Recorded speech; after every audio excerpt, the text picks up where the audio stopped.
I'm here at the XL Energy Center in St. Paul for the 2024 Minnesota State High School League Volleyball State Championship. I'm talking today with Allie Cronk, who's been the public address announcer for the state tournament for 50 years.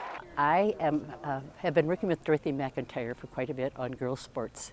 And when it came time to bring an announcer in for volleyball and gymnastics, I do gymnastics, did track at one time, I think she was looking for somebody with a voice like mine, apparently. And Dorothy also knows that I am a big promoter of girls' sports, and so she thought, let's have a woman do it, and this woman has probably got the voice that would do it.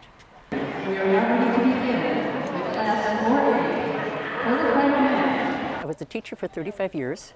I taught health education, physical education, special education.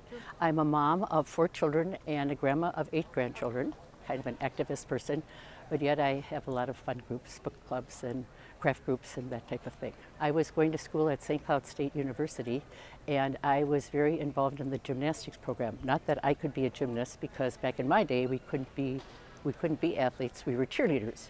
But I was really enjoying gymnastics, so I invited Dorothy McIntyre's Happy Hearts from Eden Prairie. She had a gymnastics team, and they came up and they worked with our kids from the college.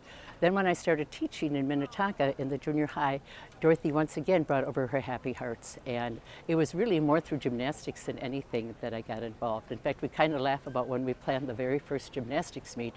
It was on the living room floor of my home back in 1974. Cronk explains what makes for a good PA announcer. To me, the biggest thing is when a girl gets to a state tournament, they deserve to have their name pronounced correctly. And so I will spend a lot of time with the coaches. Sometimes I even need to talk to one of the girls and tell them about, finding the pronunciation for their name.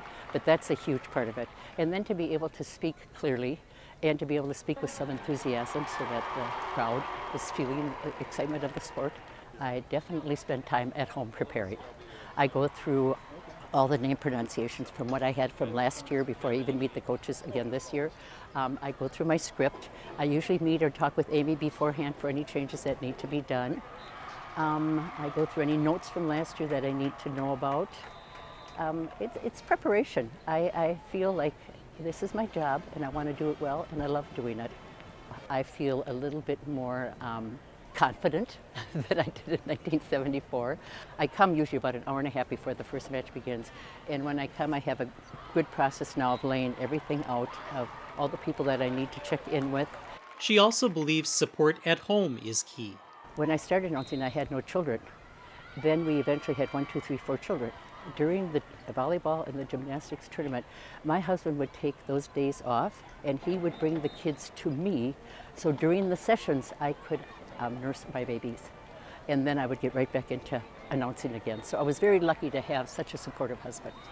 And sometimes you find out what your job means to other people. After I had done this for about 10, 11 years, I got because I do meet the coaches and I do get to know them a lot, and I do get to know the gymnasts. After about 11 years, the team from Marshall presented me with this medal, and it has a volleyball player on the front, and on the back it says, "Let's play volleyball."